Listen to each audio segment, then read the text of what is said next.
Historias de la economía.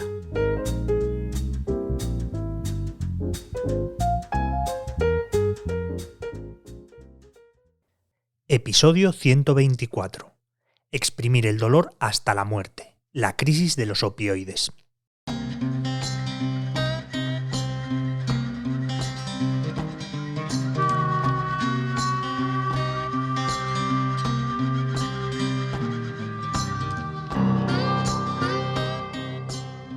Si a la crisis de los opioides hubiera que ponerle un nombre propio, ese sería Oxycontin.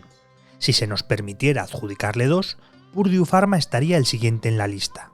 La farmacéutica, propiedad de la familia Sackler, creó un medicamento contra el dolor extremadamente adictivo y altamente lucrativo, un monstruo silencioso 3 veces más potente que la morfina, que se benefició de la ceguera selectiva de las autoridades sanitarias para saltarse todos los controles previos a la comercialización.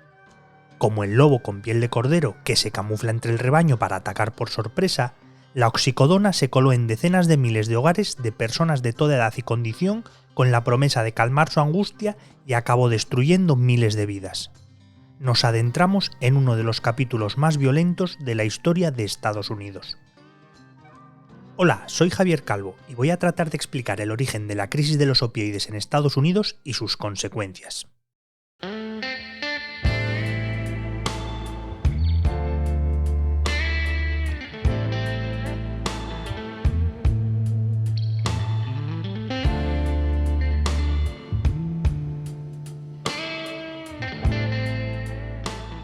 La de Purdue Pharma es una historia de ambición y negligencia que se nutrió precisamente de la falta de contundencia de Estados Unidos contra estas drogas legales.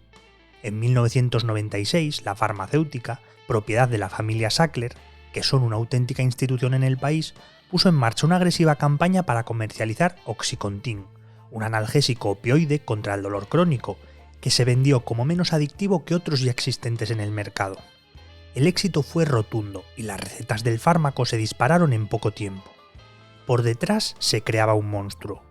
Y es que la compañía ocultó a sabiendas el riesgo real de adicción para quienes consumieran el medicamento. La fama que precede a los Sackler les abrió las puertas del negocio. Los hermanos Arthur, Raymond y Mortimer Sackler forman parte de una de las familias más influyentes de Estados Unidos, conocida antes de este episodio negro por su esencia filantrópica y sus donaciones al mundo de la ciencia y la cultura. Su nombre puede encontrarse en el Guggenheim de Nueva York, en el Museo Británico de Londres o en el Louvre de París, pero también en las universidades de Harvard u Oxford. ¿Quién no iba a fiarse con semejante currículum?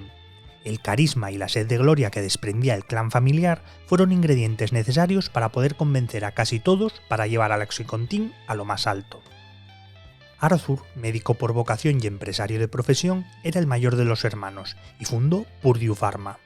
A él se debe el primer gran éxito farmacéutico de la empresa, el Valium. No vivió, sin embargo, para presenciar el capítulo negro del Oxycontin. Fueron Raymond y Mortimer, ambos psiquiatras, los máximos representantes de la dinastía cuando estalló la crisis. Cuando vivimos con dolor, no vivimos nuestra verdadera esencia. No vivimos nuestro mejor yo. Ni siquiera vivimos porque el dolor rebasa nuestra capacidad de pensar, sentir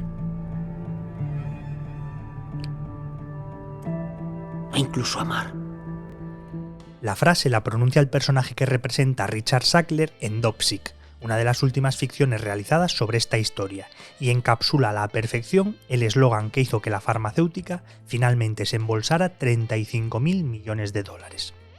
Hijo de Raymond, Richard ostentó la presidencia de Purdue Pharma entre 1999 y 2003, y focalizó su misión en perpetuar su reinado de la farmacéutica en el mundo del dolor.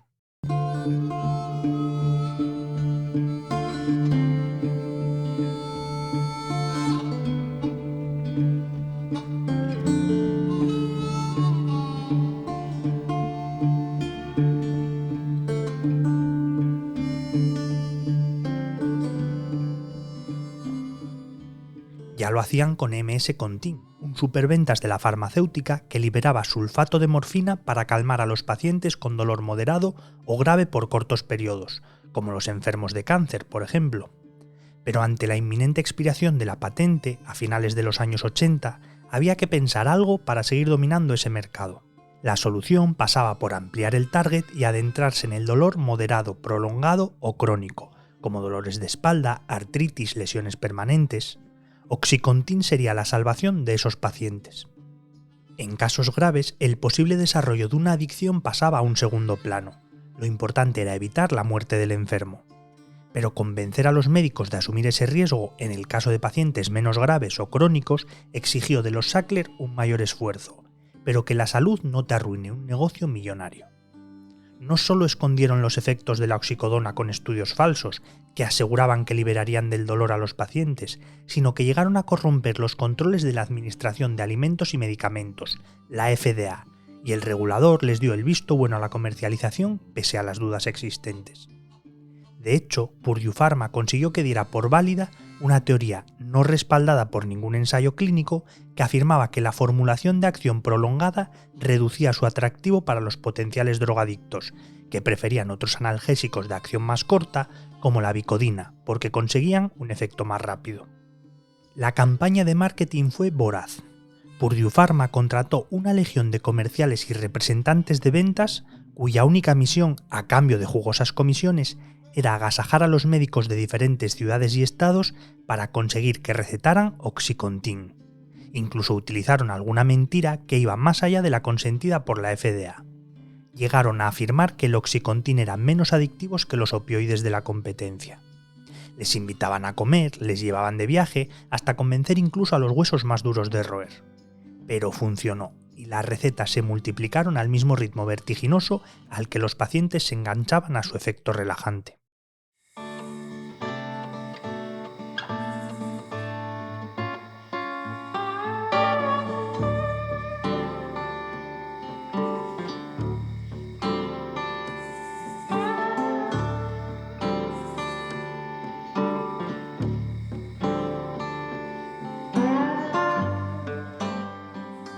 La primera alarma saltó con el síndrome de abstinencia que desarrollaron los pacientes en las 12 horas que distanciaba las tomas recomendadas.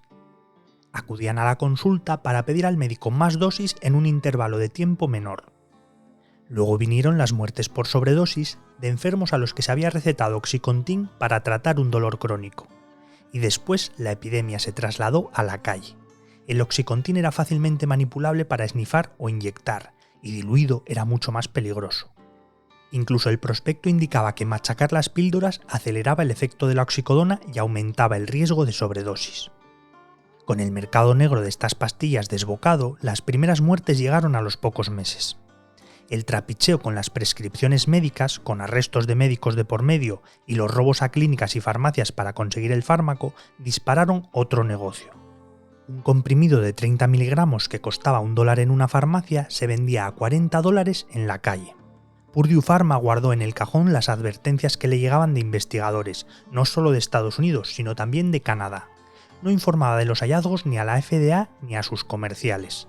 El mensaje que mandaba ante las posibles dudas que pudieran surgir apuntaba a que la culpa no era del fármaco, sino de las personas que abusaban de él. Hubo que esperar a 2010 para que Purdue Pharma accediera a cambiar la formulación del fármaco, para que no se pudiera machacar, pero para entonces la historia era irreversible y la crisis de salud pública era ya una emergencia nacional.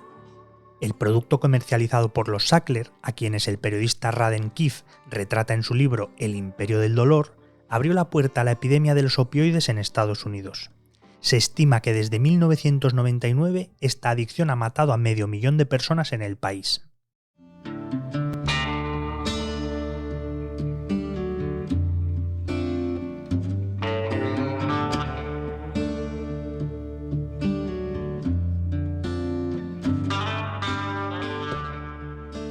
Aunque por mucho tiempo la farmacéutica toreó cualquier exigencia para rendir cuentas por su responsabilidad en la crisis de salud pública, los juicios se le agolparon.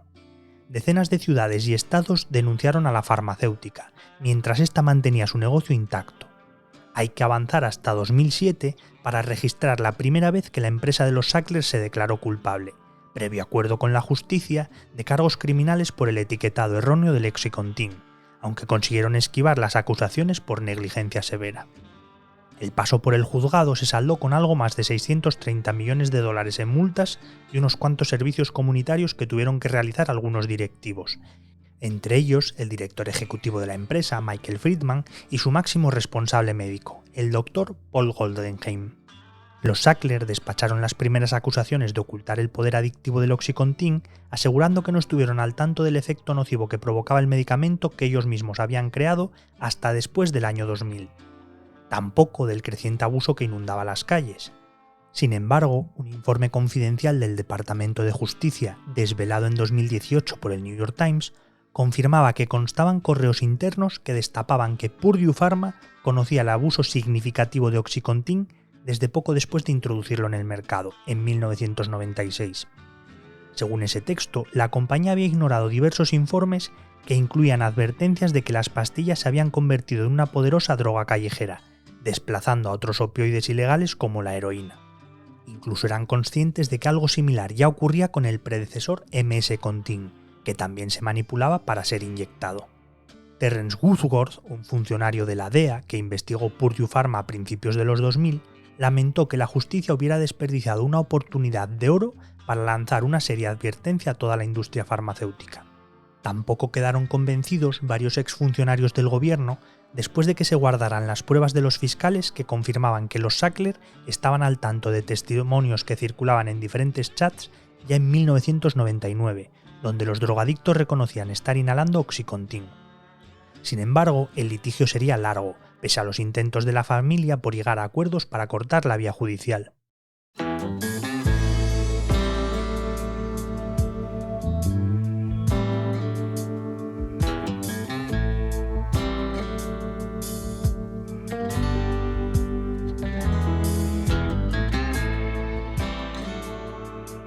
Mientras seguían llenándose las arcas con las ventas de Oxycontin, acumularon en torno a 2.000 demandas.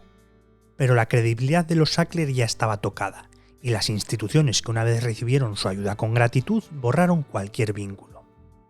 Para hacer frente a lo que se les venía encima, en 2019 Purdue Pharma se acogió al capítulo 11 del Código de Bancarrota de Estados Unidos, y anunció que los Sackler cederían el control de la compañía para convertirla en un fideicomiso público beneficiario con la intención de destinar todas las ganancias a los demandantes. Steve Miller, que sustituyó en la presidencia a Richard Sackler, perfiló un acuerdo con 23 fiscales estatales de 3.000 millones de dólares, por el que la familia no admitiría su actuación criminal ni tendría que afrontar ninguna nueva demanda civil. A cambio, se comprometía a distribuir de manera gratuita o a bajo coste medicamentos para el tratamiento de adicciones. Pero el pacto no llegó a fraguarse.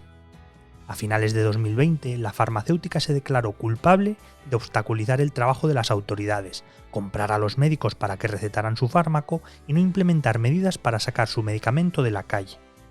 En un nuevo intento, en 2022, Purdue Pharma alcanzó un acuerdo a nivel nacional que elevaba la contribución de los Sackler a 6.000 millones de dólares, el doble que en 2019, y les quitaba el blindaje ante posibles nuevas demandas civiles. Además, exigía una disculpa pública que nunca llegó porque el Tribunal Supremo bloqueó en agosto de este año el pacto y emplazó a una audiencia oral en diciembre. El alto tribunal admitió a trámite una apelación del Departamento de Justicia que argumentaba que eximir a los Sackler de responsabilidad civil constituía un abuso del sistema de bancarrotas que suscitaba cuestiones serias sobre su constitucionalidad. La batalla judicial parece tender al infinito. Aunque el peso de Purdue Pharma destaca especialmente, el mercado de los opioides es un viejo conocido en Estados Unidos, y los tentáculos de las farmacéuticas para que triunfen ciertos medicamentos, pese a su reconocido riesgo, también. La macabra película tiene como protagonista a toda la industria. De hecho, los Sackler no descubrieron nada, ni la oxicodona, que es de principios de 1900, ni las tácticas de ventas, pero aprovecharon una tendencia conocida en la industria y la explotaron al máximo. Y ante el éxito rotundo, otros copiaron el esquema.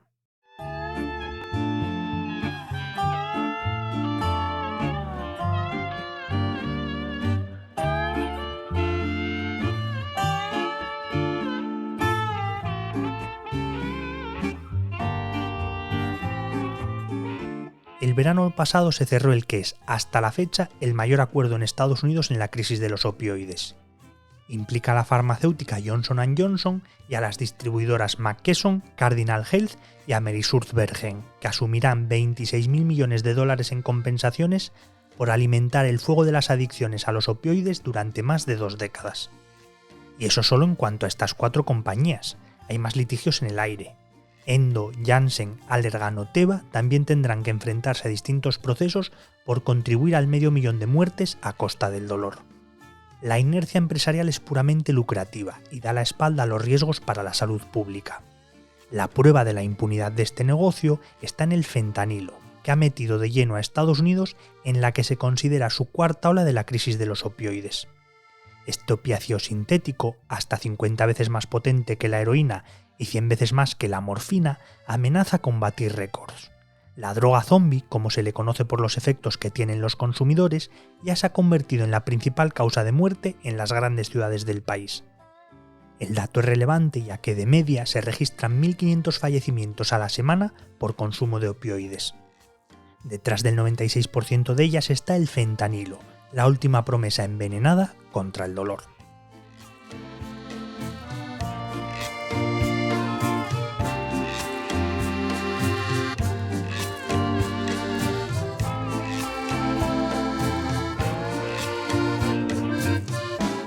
Este capítulo está escrito por María Medinilla. La edición sonora es de Remo Vicario y la locución, como os había dicho, es mía, y soy Javier Calvo.